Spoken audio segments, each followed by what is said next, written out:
Durga home టాక్స్‌కు స్వాగతం.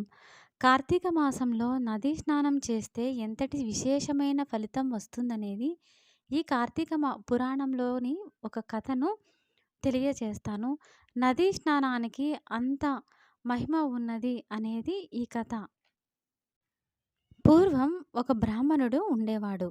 ఆయన చాలా జ్ఞాని. కార్తీక మాసంలో గోదావరి నదిలో స్నానానికి బయలుదేరగా అక్కడ ఒక మర్రి చెట్టు ఉంది. ఆ చెట్టు మీద ముగ్గురు రాక్షసులు ఉండేవారు. బ్రహ్మ రాక్షసులు వాళ్ళు. ఆ దారిన పోయే వాళ్ళందరినీ చంపి తినేవారు. అక్కడికి బ్రాహ్మణుడు వచ్చినాడు. ఆ రాక్షసులు ఆ బ్రాహ్మణ్ణి చూసి చంపాలని కిందికి దూకగానే ఆయన ఆ బ్రహ్మ రాక్షసుల్ని చూసి నారాయణ అని రక్షించు అని గట్టిగా అరవసాగాడు. ఆయన నారాయణ, కేశవ, జనార్దన అనగానే ఆయన నోట రాగానే ఆ బ్రహ్మ రాక్షసులు ఆ బ్రాహ్మణుడి కాళ్ళ మీద పడి భగవంతుడిని తలుచుకోగానే మాకు జ్ఞానం వచ్చింది. రాక్షసుల జన్మ నుంచి మాకు విముక్తి ప్రసాదించమని కోరారు. ఆ రాక్షసులు పశ్చాత్తాపడుతూ కాళ్ళ మీద పడారు. ఎవరు అని ఆ బ్రాహ్మణుడు అడిగారు. పూర్వజన్మలో నేను ఒక బ్రాహ్మణుని, గొప్ప పండితుడని, జనాల దగ్గర డబ్బు తీసుకునేవాడిని, వారిని భయపెట్టి. ఎప్పుడూ కూడా నేను దానాలు కానీ ఏవీ మంచి పనులు చేయలేదు. అందుకు నేను బ్రహ్మ రాక్షసుని జన్మ వచ్చింది. రెండో రాక్షసులు అన్నారు, నేను కూడా బ్రాహ్మణుణ్ణి.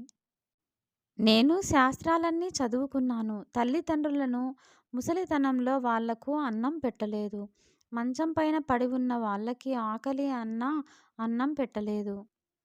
నేను నా భార్య వాళ్ళ ముందరనే కూర్చొని సంతోషంగా ఆహారం తినేవాళ్ళం. పంచభక్ష పరమాన్న భోజనాన్ని తినేవాళ్ళం. అందుకని ఇలా రాక్షసునిగా వచ్చింది. రాక్షస జన్మ ఎత్తినాను. మూడవ రాక్షసుడు నేను ఆలయంలో పూజారిని.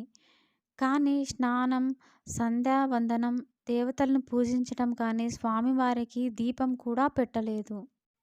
మద్యం, మాంసం సేవిస్తూ ఆలయంలో వచ్చిన డబ్బులు ఒక వేశ్యకు ఇచ్చేవాడిని. అందుకని ఈ రాక్షస జన్మ వచ్చింది.